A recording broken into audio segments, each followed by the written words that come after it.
আসসালামু আলাইকুম। হ্যালো বন্ধুরা, আজকে আমি ঘুরতে যাচ্ছি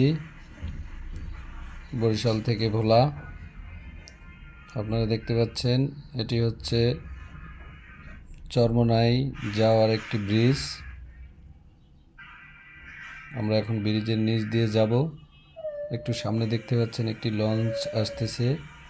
এই লঞ্চটি হচ্ছে ভোলা থেকে বরিশাল যাচ্ছে। ইতিমধ্যে আমাদের লঞ্চটি থেকে পার হয়ে চলে গেল। আমরা এখন ব্রিজ পার হয়ে লাহারহাটের দিকে যাচ্ছি। অনেক সুন্দর একটি পরিবেশ, আল্লাহর সৃষ্টি অপরূপ সৌন্দর্য, না দেখলে আসলে বোঝা যায় না। তবে ধান নদী খাল এই তিনে বরিশালের পরিবেশটা আসলেই অসাধারণ।